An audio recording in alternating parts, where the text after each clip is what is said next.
Alright, what's up everyone? Back again with the update. Finished my tank repair. Sealed up the silicone leak.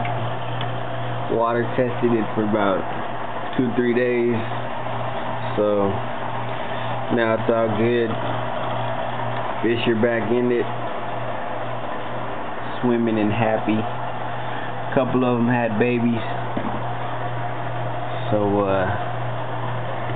yeah. Let's see if I can see any of them.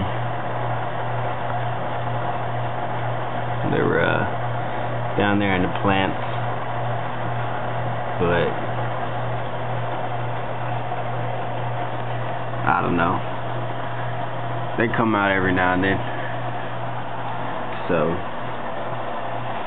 you know, it's all good. But,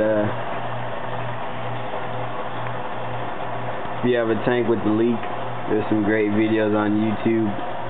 Show you how to fix them. Walk through step by step.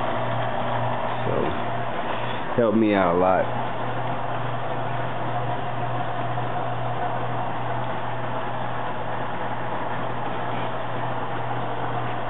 Don't think I'll have any more problems with it.